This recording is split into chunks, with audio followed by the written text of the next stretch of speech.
Avoir son propre style, c'est super cool, mais c'est pas toujours facile. Du coup, aujourd'hui, j'ai décidé d'en faire une vidéo, histoire de vous donner quelques tuyaux. Vous êtes prêts?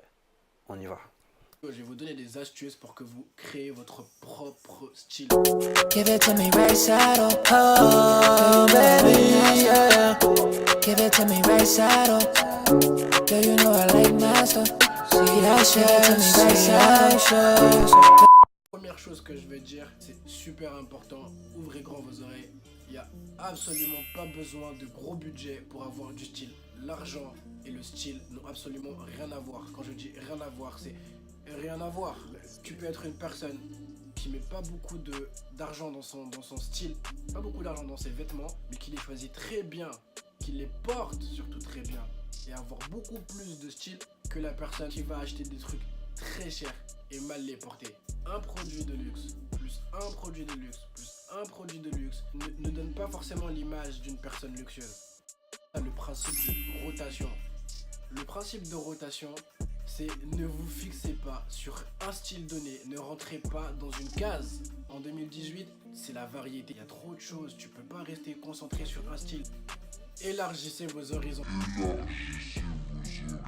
Et ça, c'est super important. Ça veut dire aller chercher, aller piocher un petit peu partout. Vous pouvez regarder dans un style, un truc qui vous plaît et l'apporter à votre style, que ce soit un accessoire, que ce soit un vêtement, une paire de chaussures. Oui, vous pouvez lundi être en jogging et mardi être en costard si vous voulez, mercredi être en robe. Mais je vais parler pour tout le monde. Je vais parler pour les gars comme je vais parler pour les meufs. Soyez toujours cosy, ça veut dire que ce que vous portez, portez-le pas pour les autres mais pour vous plaire à vous-même. Quand vous arrivez devant votre miroir avant de partir, vous devez vous dire Vous devez valider ce que vous portez. Portez ce que vous voulez mais aimez ce que vous portez. Quelque chose de très important et que les gens négligent, je trouve, ce sont les essentiels. Parce que les gens oublient la simplicité. Il faut savoir doser. Un haut stylé plus un pantalon stylé plus une paire stylée n'est pas égal à une tenue stylée. Stop, stop. Ce que je vous conseillerais personnellement, c'est de choisir une pièce de base pour votre tenue. La pièce la plus extravagante, je dirais, que ce soit en couleur, que ce soit en style. Une fois que tu as trouvé ta pièce principale, que ce soit un haut ou que ce soit un pantalon, tu cuisines. Si tu as pris un pantalon qui est déjà extravagant, tu choisis un haut qui est plus simple. Si tu as pris un haut qui parle de lui-même, tempère, dose. Cuisinez, faites ce qu'il faut. Un truc, c'est que votre paire de chaussures doit toujours matcher avec le haut. Si tu fais pas de rappel, beau avoir mis la dernière paire, c'est zéro.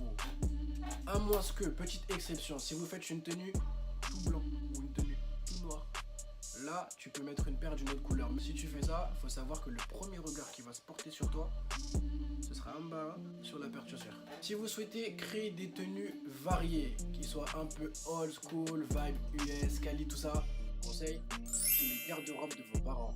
Vos parents, ils ont sûrement des vêtements qui vous iront peut-être un peu plus grands à vous, ou qui ont une vibe justement de mode antérieure. Vous savez que la mode c'est un cycle, donc un truc qui est déjà passé, c'est un truc qui revient. Vos parents peut-être même qui portaient des Air Force, des trucs. Regardez les chemises qu'ils ont, regardez les t-shirts qu'ils ont, et assaisonnez le tout. Si vous estimez que la garde-robe de vos parents n'est pas suffisamment complète, faites un tour du côté des friperies. Quelque chose que les gens ont tendance à trop prendre en compte. Le regard des gens. Le regard des gens, à un moment donné, il faut laisser de côté. Pardon, hein, mais il faut laisser. Toutes les tailles comptent. Là, je parle pour les garçons, pour les filles. Je parle de personnes skinny, je parle de personnes qui ont des formes. S'il y avait qu'un seul style de personne, on s'ennuierait dans les rues, bordel. Faut qu'on se le dise quand même. Ce serait pas drôle. Tout le temps, le même style de personne. Que un type, que une morpho, et tout le monde serait habillé pareil. Si vous voulez, on fait tous la même coiffure aussi, on peut tous faire la même coupe de cheveux. On s'appelle tous par le même prénom à la naissance. Non, on a des prénoms différents, des têtes différentes, des caractères différents.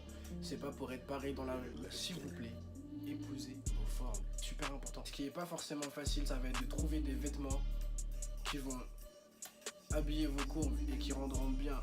Le terme, c'est vraiment oser. Si vous, ça vous plaît et que quand vous êtes devant le miroir, vous vous dites c'est que la pièce est pour vous, prenez-la, portez-la et soyez fiers de la porter.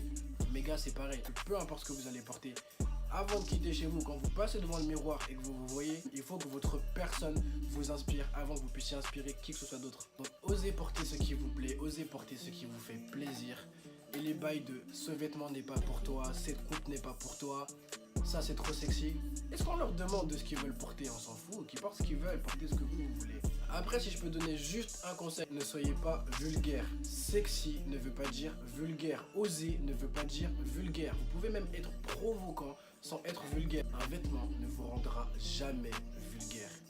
C'est la façon dont vous le portez qui peut vous rendre vulgaire. C'est votre attitude qui peut vous rendre vulgaire. Porter un grand décolleté, ça rend personne vulgaire. C'est la façon de le porter qui pourrait vous rendre vulgaire. Votre attitude, c'est ce qui va vous démarquer et c'est ce qui va faire votre flow. L'attitude, c'est la base de votre tenue. L'attitude, c'est votre flow, votre gestuelle, c'est votre façon d'être et ce que vous dégagez. Des fois, on croise ce genre de personnes et on se dit, yo, personne n'a du flow.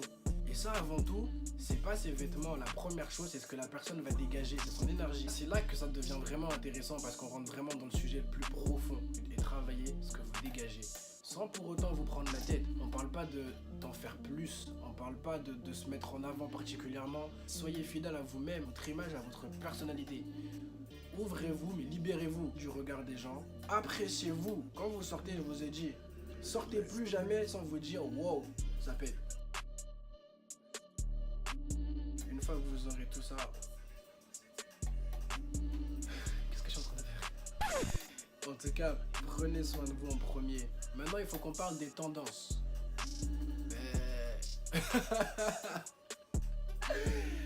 Ne suivez pas la tendance. La tendance, c'est la mode en l'instant. Quelque chose qui est à la mode, basiquement, c'est quelque chose qui va se démoder. Enfin, je vais finir cette vidéo avec les accessoires. Votre parfum. Votre parfum est un accessoire. C'est quelque chose qui vous met en confiance, qui fait quoi?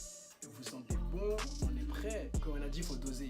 Donc, vous pouvez rajouter un accessoire, mais attention, si votre tenue est déjà extravagante, lunettes, montre, tout ça, on peut éviter.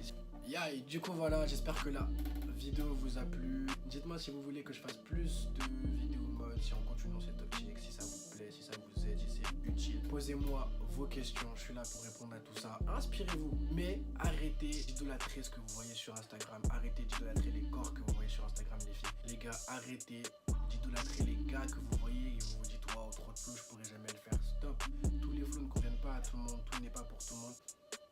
Et le fait qu'une personne porte par exemple des produits de luxe, ça veut pas dire que cette personne a plus de flow que vous. Ça sert à rien de vouloir copier trop quelqu'un d'autre. Cette personne existe déjà, soyez vous-même, ça nous donnera envie d'aller voir votre profil. C'est ça qui va vous démarquer et ça va péter fort. Bodiga, Bodiga.